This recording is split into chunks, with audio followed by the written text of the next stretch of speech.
تو این ویدیو میخوایم تمرینات دست چپ رو داشته باشیم، تمریناتی که باعث بشه سرعت و قدرت دست چپ بیشتر باشه. بعضی از دوستان SMS داده بودن، پیغام گذاشته بودن که اگه میشه تمرین بر دست چپ داشته باشیم و اینکه تو این ویدیو میخوایم تمرین رو اجرا کنیم. تمرینات ساده ای هست، خیلی تمرین پیچیده ای نیست، منتها تکرارش باعث تقویت و سرعت دست میشه. تمرینی که میتونیم داشته باشیم خیلی تمرین راحتیه، ممکنه خیلی به چشم نیاد ولی کاربردی هست. اگر که عرض کردم خدمتتون تکرارش رو داشته باشیم، به صورت تایمی تمرین کنیم، حتما جواب خواهد داد. ساده میزنیم ما تون چپ تون چپ بک چپ بک چپ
که قدرت تمام ضربه ها با هم برابر باشه. تمرین دیگه ای که میتونیم داشته باشیم، بزنیم توم چپ چپ بک چپ چپ ستایی، توم چپ چپ بک چپ چپ، یک دو سه یک دو سه دو تا نوت دست چپ قدرتشون با هم برابر باشه، یعنی اینطوری نشه که اولیه فرقی دومی بیفته.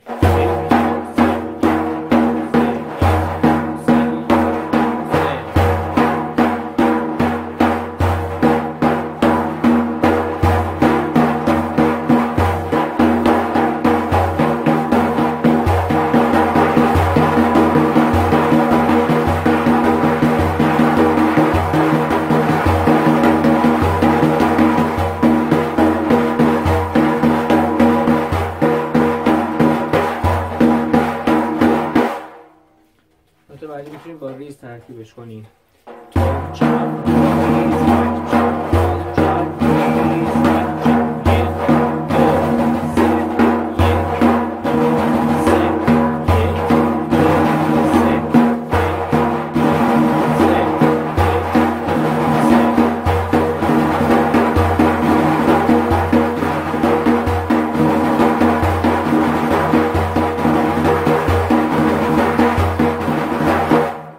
سه یک دو سه یک دو سه.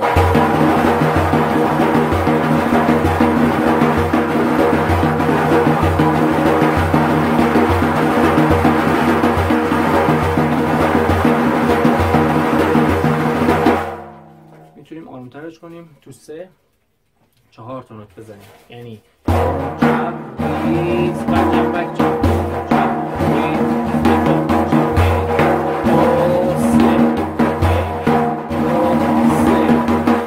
قدرت همه چپ ها با هم برابر.